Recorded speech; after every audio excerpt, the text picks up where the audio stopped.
Hey everybody, and welcome back to the 9 Frames podcast. This is episode 29. It is Wednesday, September 27th, 2023. I'm Bill Whalen. And I'm Mike Whalen. And it is the last week of MLB baseball in the regular season for 2023, folks. Pretty wild. Make sure to keep catching us on YouTube at 9 Frames Podcast. We're on Spotify at 9 Frames, and we're on X at 9 Frames Pod. Also catch us on PlayerGM.com.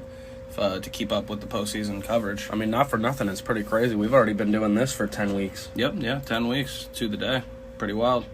We're going to start it off with some pretty big stories from the beginning of the week here as the Brewers, man, I've been on their bandwagon for a little while now. They clinched the NL Central. They do so with an ugly Cubs loss against Atlanta yesterday, which we will talk about more later. We'll definitely get into that one. Yeah, and they end up losing their game yesterday, 4-1 at home versus St. Louis. That is their third loss in a row, so it's not like they're doing what they need to do to get in there, but they still get in there because they did their work early. Yeah, they do clinch the division, but like you're saying, man, they're on a little bit of a skid, and they're not really playing a good team right now. We were saying that they should be able to just get the wins against the Cardinals, but it hasn't happened so far. No, didn't play a great game yesterday either. Only 5 hits in the game total, so not a lot of fight in Milwaukee right now after dropping 2 out of 3 to Miami. Yesterday was the first game of that series? Yes. It goes Tuesday through Thursday? Yeah, they dropped the last 2 against Miami in the first of that series. Well, they still have a chance, 2 chances to redeem themselves. Certainly got to get it back on track there as the postseason approaches quickly. And keeping it in clinches, Philadelphia also clinches a postseason appearance with a Johan Rojas 10th inning single. That's a 3-2 walk-off win versus Pittsburgh on Tuesday. And not going to lie, man, Johan Rojas, really impactful rookie. Yeah, I mean, that's what good teams have. They just have random players that they call up to plug in and piece in, and they contribute. And the Phillies are going to look to defend their National League championship. Yeah, they're coming off a phenomenal postseason run last year after a very similar season, almost identical. So. They might be slightly better this year record-wise because I think they had 88 wins or 87 wins last year, and they're going to have a chance to add on top of 88 now because they're on a 6-game win streak. They're doing the exact opposite of Milwaukee, and they're going into the postseason hot. Yeah, Philadelphia's season is eerily identical to last year. Last year they were missing Schwarber for a long while, and he came back for a postseason run. This year they're looking to get Rhys Hoskins back, who's been a staple of that franchise for half-decade. Is there a chance that he comes back for the postseason? Yeah, they're talking about there's a chance that he comes back, and it could be a very similar type of role. I wonder what would happen then with Harper because he's been playing first base since he's been a little bit banged up. Yeah, too many chefs in the kitchen almost. You really can't play Schwarber in the outfield for the playoffs. I wouldn't. Defensively, and so then where does that leave him? Maybe Rhys just goes to left. I don't know if his knee's 100%. Yeah, I don't know. I guess we'll see. We'll keep an eye on the Phillies. Very interesting team as the postseason approaches. Speaking of yesterday, man, weather absolutely screws the Marlins, man. They are delayed against the Mets on Tuesday. People aren't really thinking about what this means for them because I know doubleheaders are tough in baseball. They have a doubleheader tonight. That doubleheader makes it so that Braxton Garrett, who's been a solid arm for them all year, he'll have to end the season on short rest. And a doubleheader isn't easy to sweep in baseball ever, especially Marlins against Mets. They don't play them well. The Mets typically are very good in doubleheaders since since the COVID shortened season. They've been very good in doubleheaders. So. Mets are good in doubleheaders and good against the Marlins, so this is a pretty rough draw for the Marlins, and there's really absolutely nothing they could have done about it. Yeah, and they're sitting right on the cusp too. So yeah, half game out of that last spot, man. They need it. They need it bad, so we're going to keep an eye on that doubleheader today. Should be a messy couple games because everybody is TBD besides Braxton Garrett. Yeah, real tough time for a rain delay, but hey, like we were just saying about the Phillies and Brewers, good teams got to get it done. Mm-hmm. And if you want to be a good team and be a postseason team, with the way the Cubs have been struggling, I mean, you gotta win these games. Claim that spot for sure. You got to beat these teams that are out. Big time. Going into some more sunny news, Blake Snell, bro. He has given up 18 earned runs in the last 19 games started. That is an insane streak.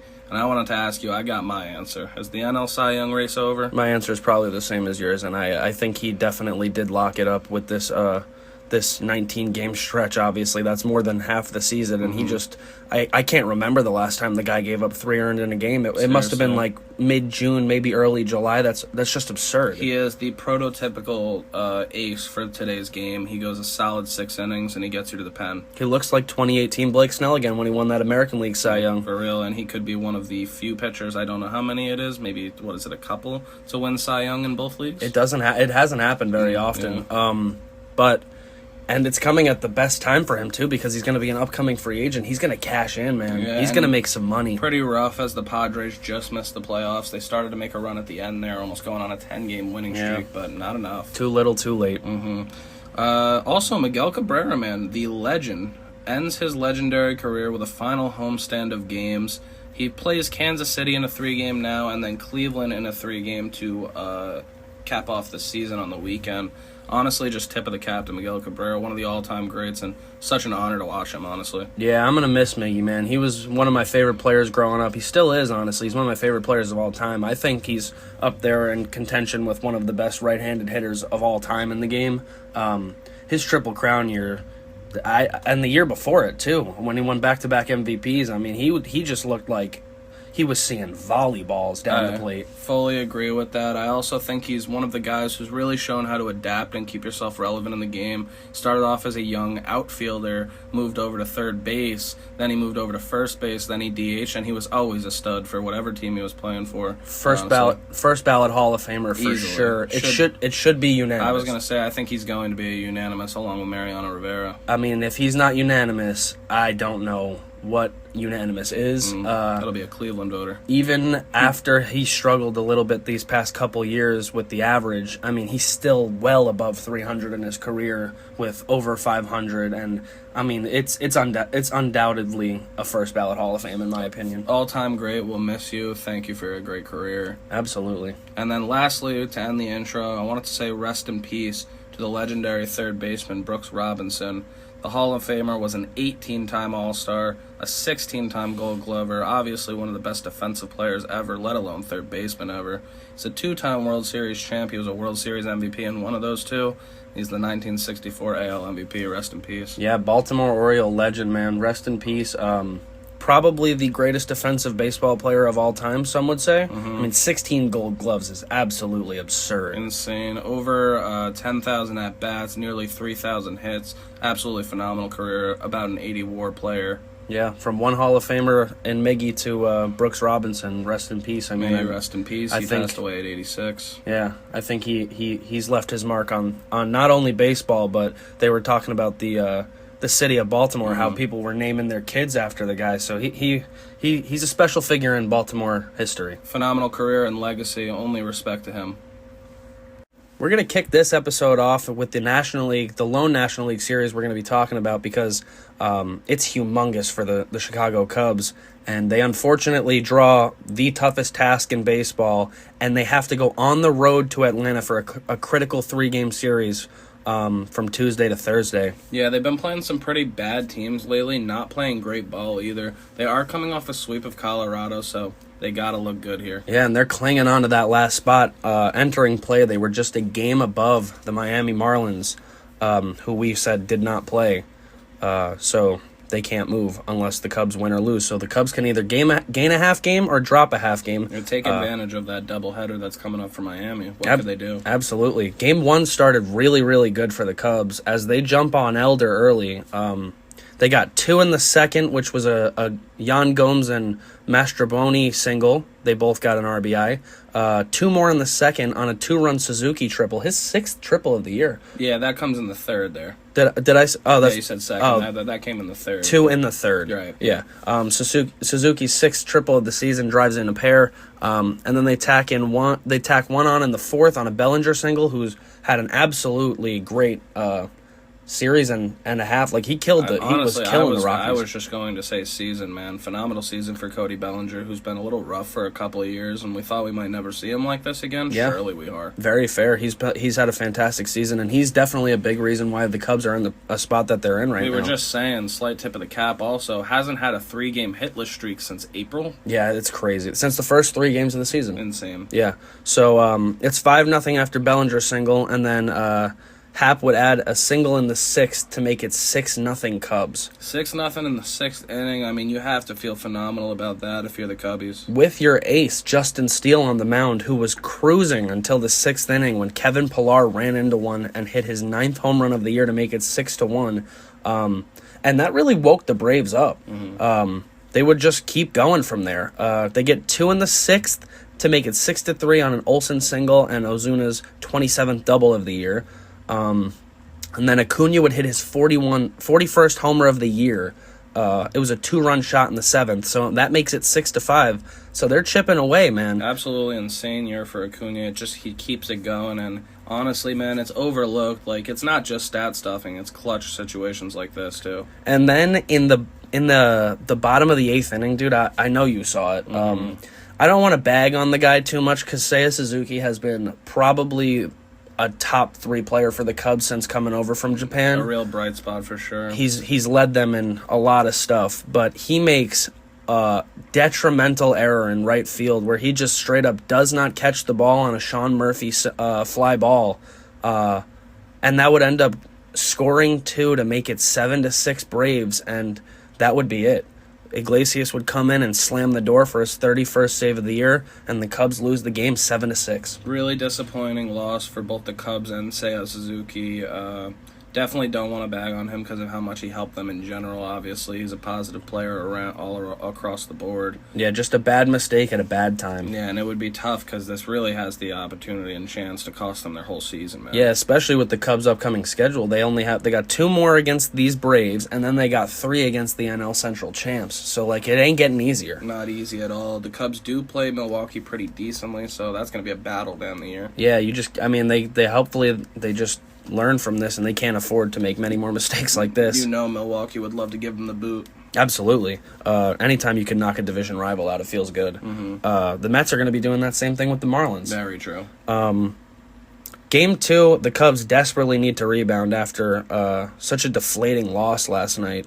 They're going to be sending Jameson Taillon, who's 8-10 with a 5.05 ERA, and he'll be taking on, I think, the Braves just called this guy up. In place of Max Fried, Darius Vines is going to be making the start.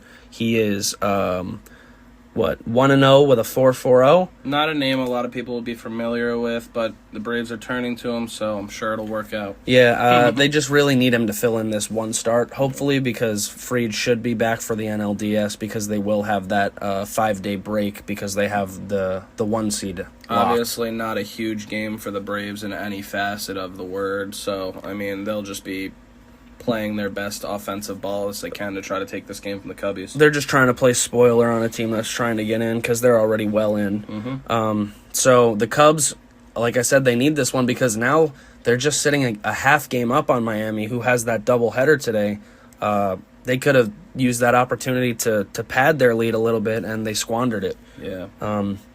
Game 3 is going to be Marcus Stroman, who's returning to the rotation finally. He's 10-8 with a 3.88 ERA. So he was an all-star for the Cubs this year. He was one of their bigger bright spots in the first half before he got hurt. He had a great first half. He was still in the 2s at that point. Yeah, so they need him to step up. And the Braves don't have anybody announced yet for that finale on Thursday. It's still TBD. So, I mean, we'll look as we get closer to tomorrow. I'm thinking maybe that's Charlie Morton's spot in the rotation. Yeah, it is. So who's also out. They'll have to fill it in with another spot. He'll be out for a minute. He's missing the NLDS, as we said on Monday's episode. Yeah, they might just go with an opener for that game. I'm not sure. Wouldn't be shocked at all. They'll probably see how Vines does on tonight, and then they'll go from there. And like we've been saying, Atlanta really is just kind of, I don't want to say milling in these games, but they're not trying their hardest. They want to rest their guys up as much as they can to get in the post. They're 101-56. I think they're okay. Don't get complacent. Obviously, take your bats, act like a professional, and get to the ballpark and work. But yeah, don't push your pitchers further than they need to go. I think they legitimately need to win one game to lock up the 1 seed. Most definitely. So. Yeah.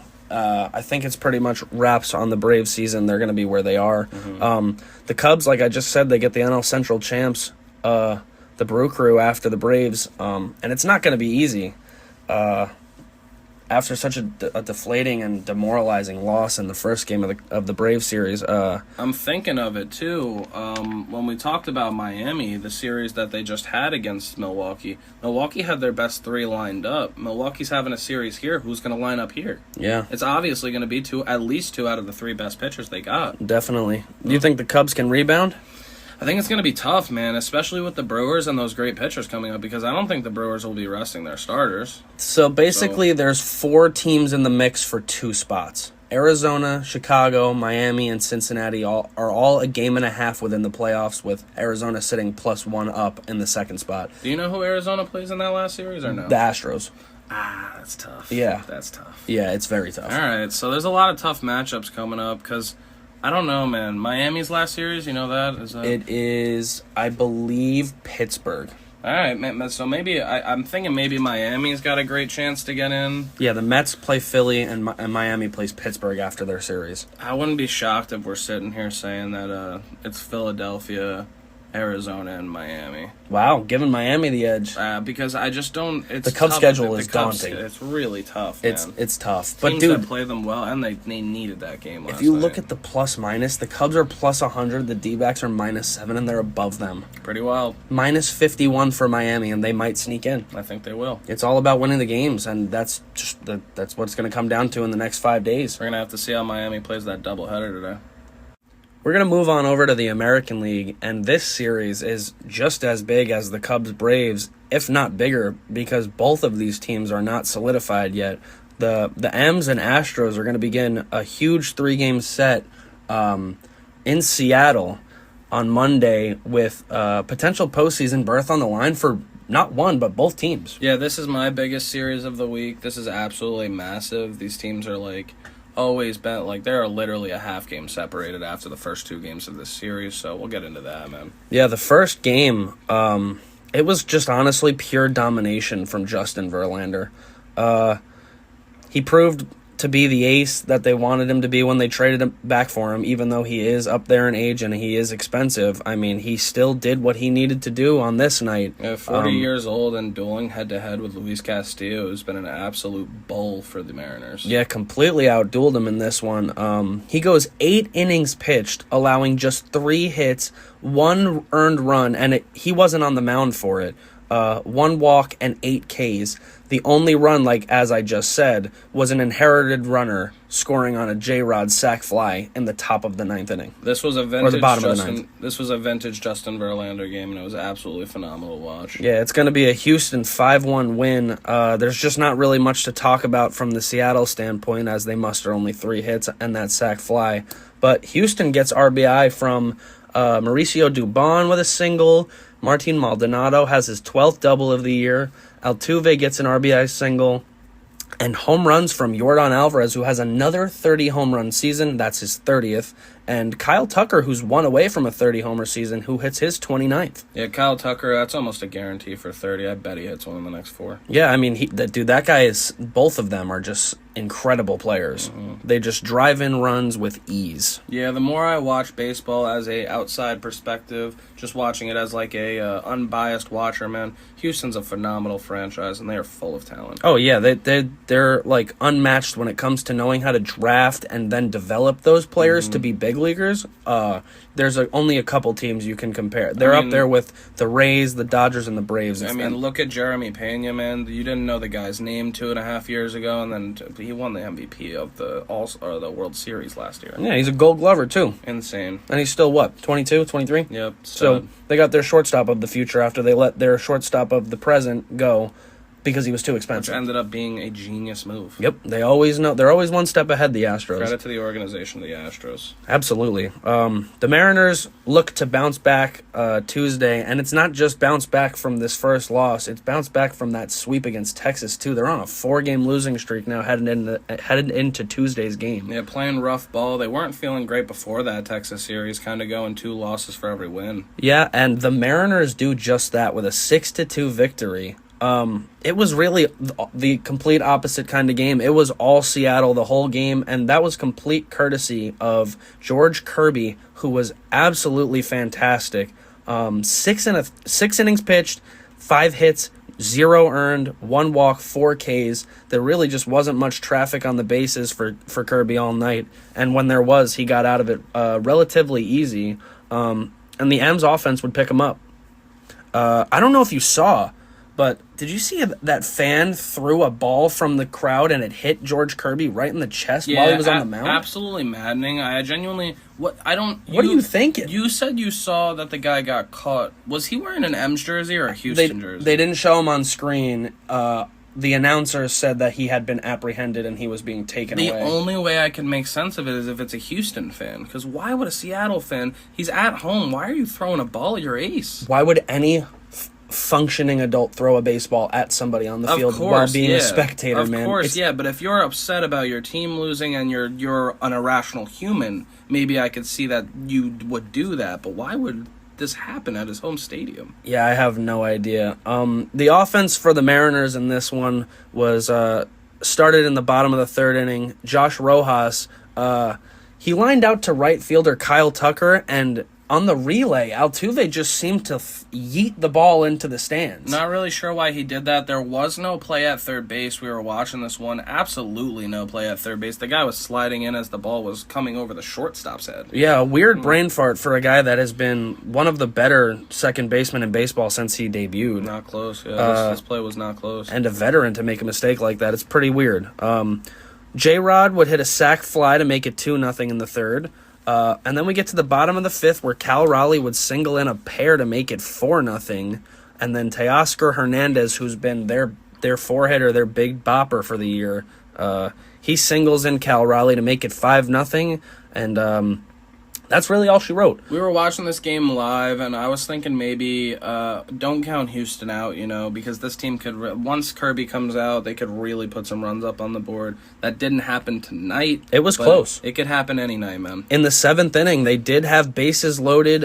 John Singleton would hit a sac fly to make it 5-1, and him. A couple timely hits in that inning, and we could have a ball game, but the M's brought in Matt Brash, and he slammed the door because he's been an absolute stud for them all year. One of the best reliever sliders in the game these days. Yeah, Ty France would add his 11th home run of the year in the bottom of the eighth to make it 6-1. Altuve would add a single in the top of the ninth to make it 6-2, and that's all she wrote.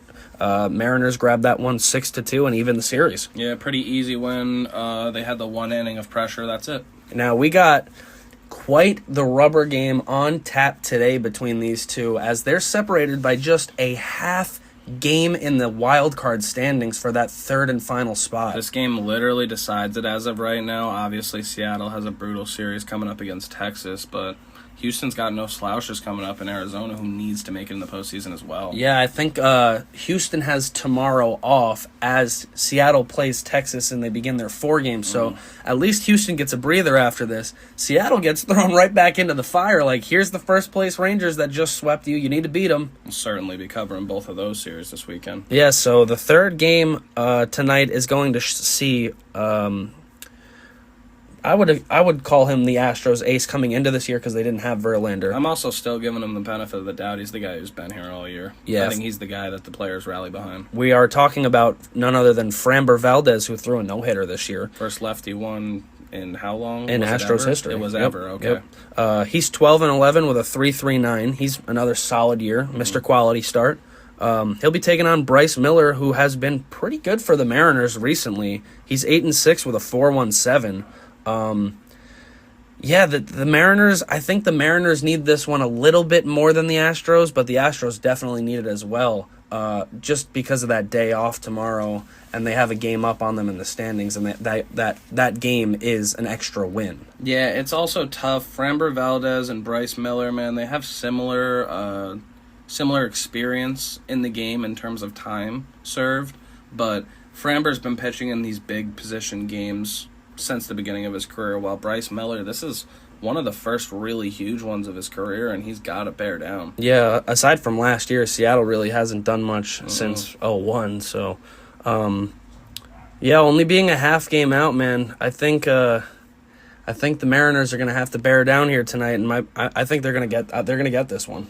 I appreciate you thinking that, man. I don't feel great about their chances in this game or their season at this point, considering that they have a huge 4-game coming up with Texas, who's playing really good ball, man. Yeah, and that's not to say that either of these teams are out of the division race yet. It's still doable. Houston's only 2.5 out, and Seattle's 3 out. Seattle's playing a 4-game with Texas. They could still, in theory, sweep them or take 3 of 4 and make it interesting. Texas did just lose last night 9-3 to the Angels. So. Yeah, so the Mariners pick up a game yesterday. They pick up a game today on Texas, maybe, and then we got a 2-game lead with 4 games to play. This game could not be bigger, but I think Framber's going to be going 7 innings and really holding it down for Houston in this one. Yeah, and Houston sits, a game and a half behind Toronto for that second spot. Toronto's sitting a little more comfortable.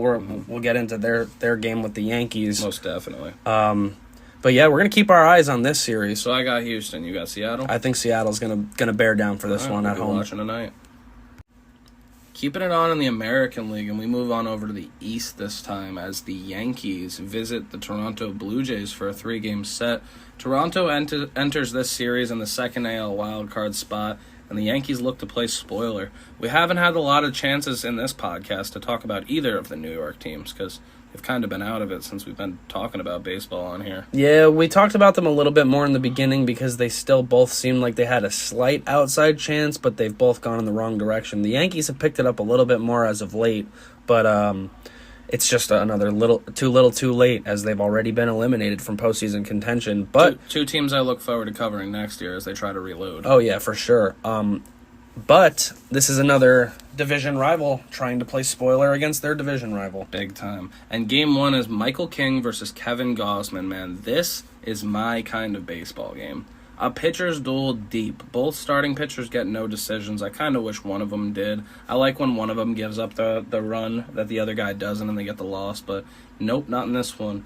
Michael King goes 6 innings pitched, gives up only 1 hit. 5 walks, though. Pretty weird. Lost the zone a bit. 5 strikeouts, not a single run.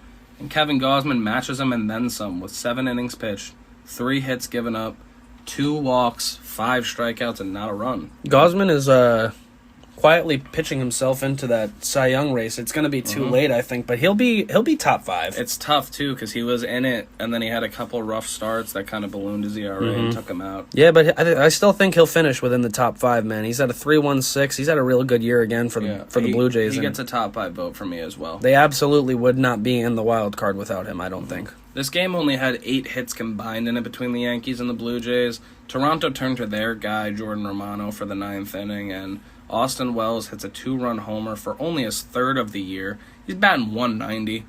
Yeah, Literally 190. I think he's going to be pretty good, Austin Wells. I think they kind of messed up when they should have called him up because it should have been like a month and a half ago. Yeah. They just waited too long, but good for him. He's played in 50 games. He gets his 3rd homer here for a 2-run, and they end up winning 2-0 off those ninth inning runs. Clay Holmes gets his 23rd save of the year there.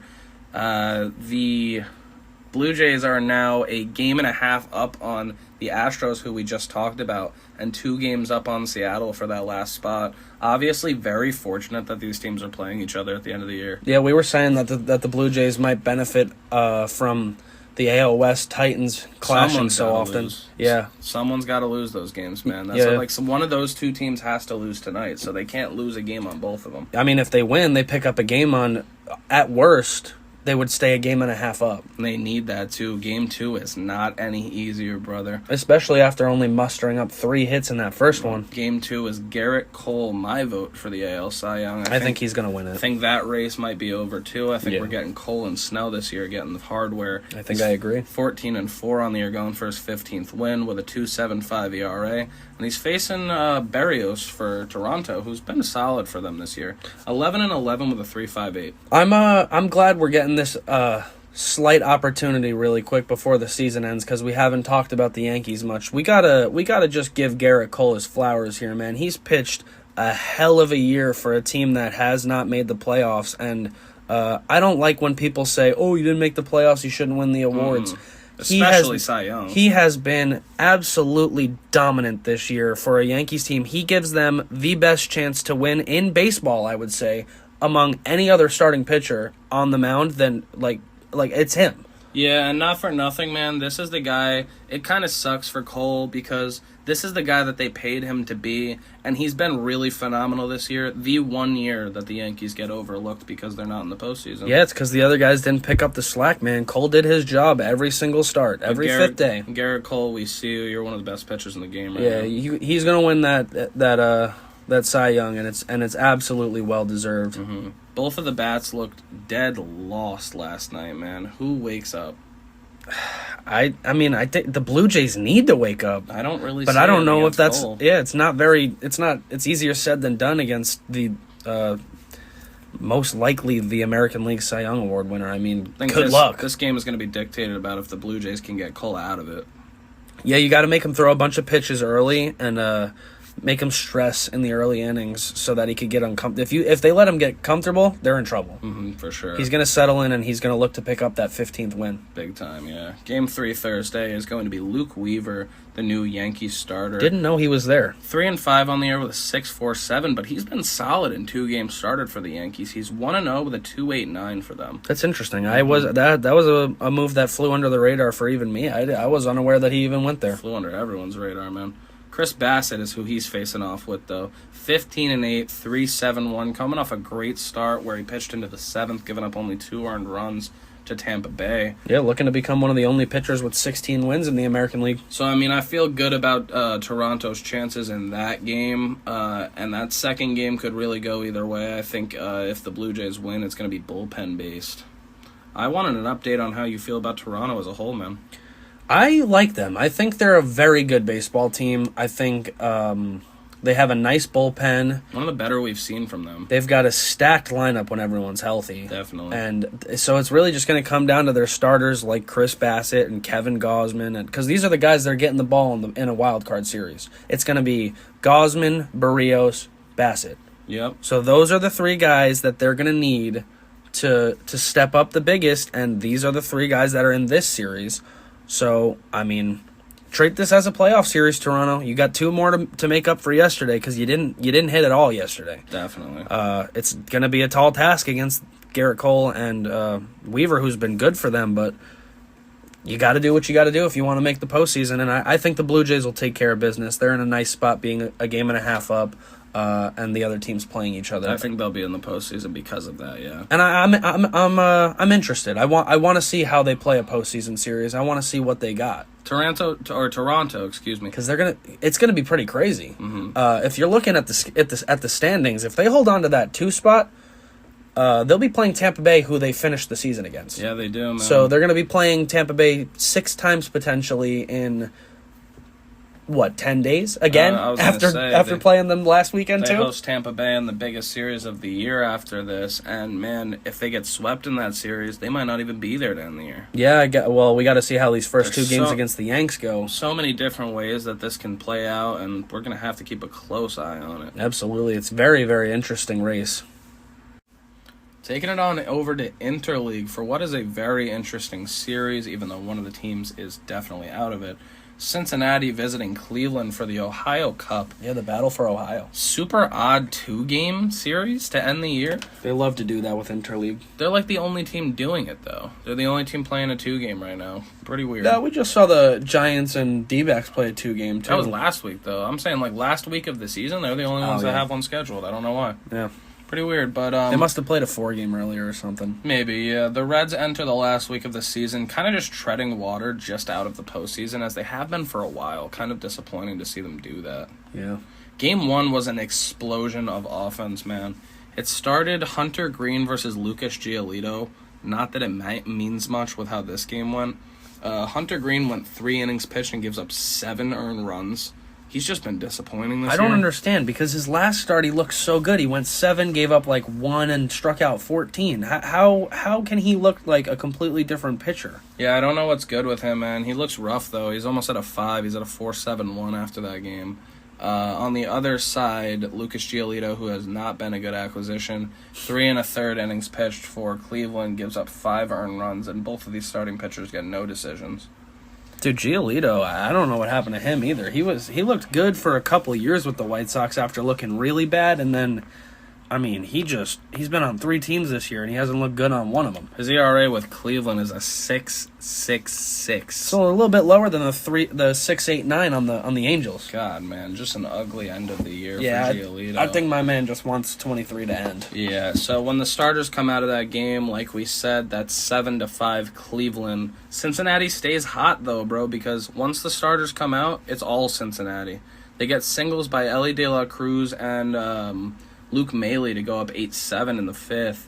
TJ Friedl gets a solo homer in the 6th for his 18th to go up 9-7, and Ellie De La Cruz gets a 2-run homer for his 13th of the year for the icing on top of the cake, and Cincinnati wins 11-7. His first multi-homer game of his career, Ellie, yeah. and he hadn't homered in like a month. So like this is a big time to hit a pair of homers, man. Yeah, people have been talking down on him. He's been skidding a bit to end the year, but not in this game, man. Nice to hit a couple homers to will your team to a win. I mean, he's for a 21-year-old kid, he's having a decent season, man. Definitely. Like he's got 40 RBI and 33 steals with 13 bombs. Like you're gonna take that at 21. Yeah, Cincinnati ends up getting 6 unanswered runs there. Phenomenal to win the game. That's what you need to do down the stretch. What I will say, man, the starting pitching for Cincinnati has looked out of gas for a week or two. They don't have it. That's the problem. They didn't build it at all. Do you think they have what it takes to make it? I really don't, and I think it's because of their starters. They're asking their offense to do too much work every single night. I agree with you. I think there's too much to be done there. There's too much heavy lifting.